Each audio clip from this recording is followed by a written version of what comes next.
Alright, welcome back to the first video in the Monsanto series. This one is going to be about PCBs, and let's get right down to it. PCBs are a chemical that was produced for electrical equipment, and they were banned in 1979 because of their toxic effects.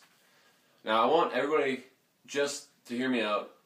I know that some of this stuff may seem really boring, but it's not, because they, and by they I mean these big companies like Monsanto, are ruining the world, and we need to do something about it. So we got to find out what they're getting away with, the stuff that they do every single day. And this story here that I'm about to tell you is a prime example of what they do. So I'm nearly done with this video, but I forgot to talk about one thing, and that is the human aspect of what is happening.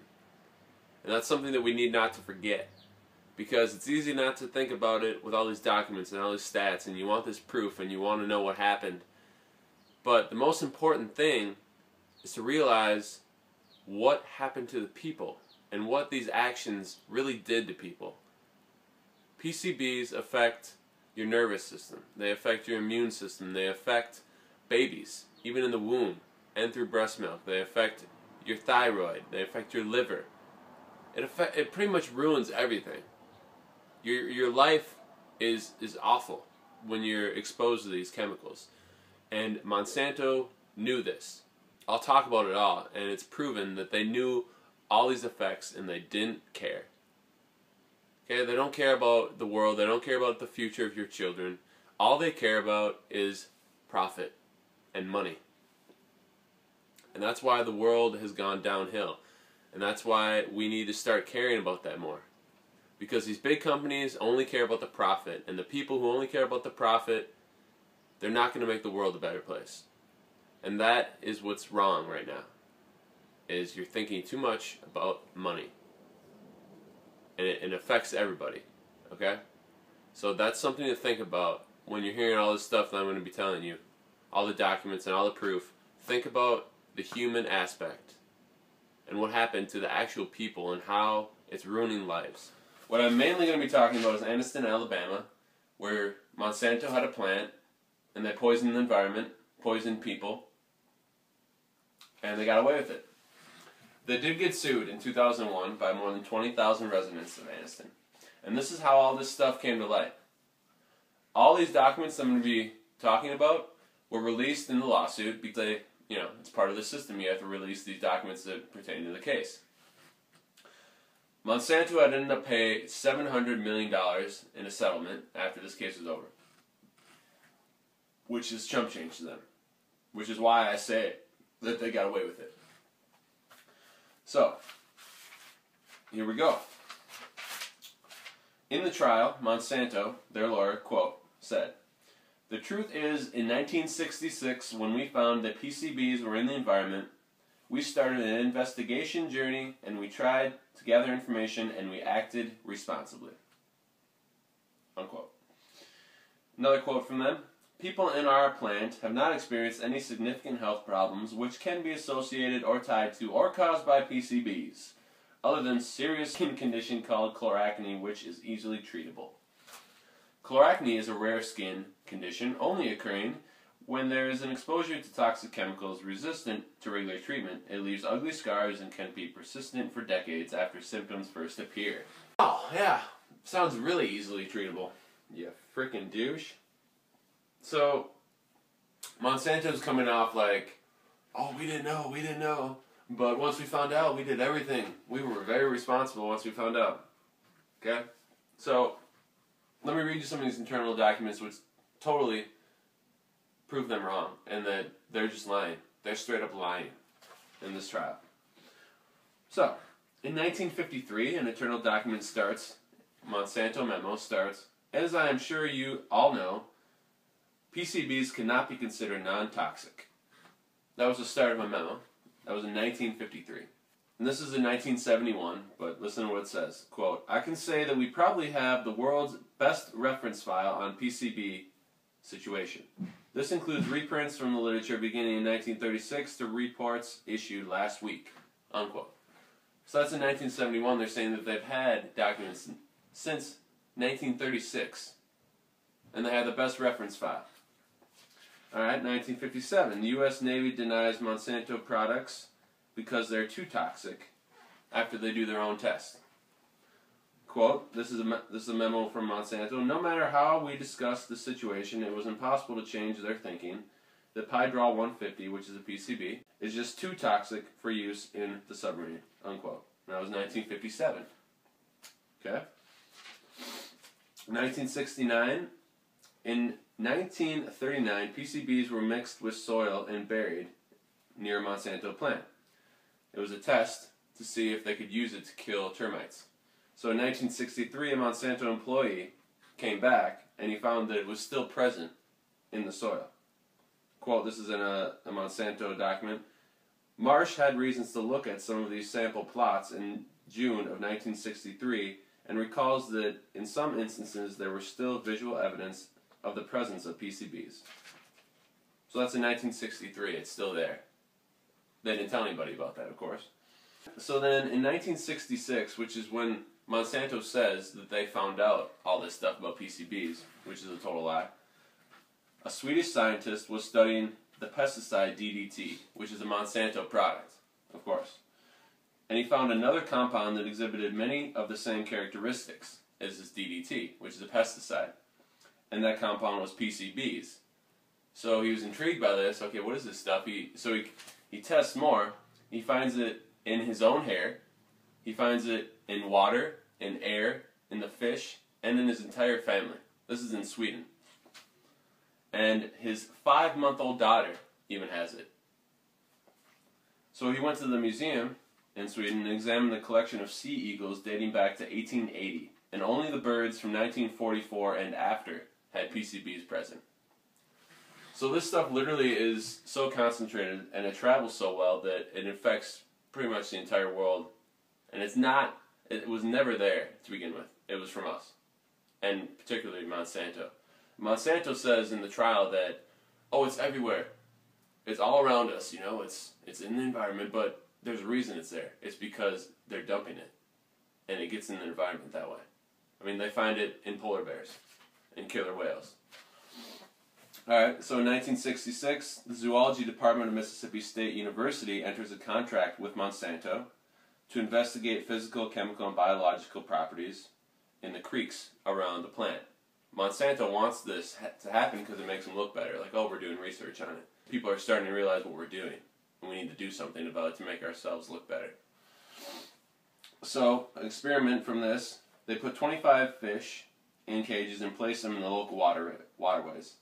10 seconds, they all turn belly up, they lose their equilibrium, their scales fall off, and they're all dead in 3 minutes. All 25 of them are dead in 3 minutes. And blood is spurting out of their gills. Okay? Then in Snow Creek, which is a creek nearby the plant, they say Snow Creek is devoid of all life. So everything that used to live there is now dead because of the dumping that they're doing. And then this is a quote from the memo that they send back to Monsanto after this is done. They say, since this is a surface stream that passes through residential areas, it may represent a potential source of danger to children, pets, and etc. So they're telling them that this can hurt people in the residential area. Monsanto never issues any warning to anybody about this. And this is in 1966 that they found this out. There's documents that show that they continue dumping in the rivers. They dump 250 pounds a day still in 1969. So in 1970, Monsanto conducts experiments with dogs, fish, cats, and chickens. And this is the quote from this study. Our interpretation is that PCBs are exhibiting a greater degree of toxicity than expected. We are repeating some of the experiments to confirm or deny the earlier findings and are not distributing the earlier results. Yeah, they're not going to distribute them, even though they found it's more toxic than they thought because that looks bad for them. U.S. government agencies found PCBs in dead animals for decades. The FDA told Monsanto they found PCBs in Georgia milk the milk was contaminated with PCBs. Shrimp could not survive in tests with only a concentration of 5 parts per billion. And in 1970, a Monsanto research team caught a fish in a creek that had 7,500 times the legal limit of PCBs, and this was 15 miles downriver from the plant. And it had 7,500 times the legal limit. And they never warned anybody about this. These are creeks that people fish in. They eat this fish. Okay, let's talk about what is an acceptable amount of PCBs. 2 parts per billion. What's a part per billion? Okay.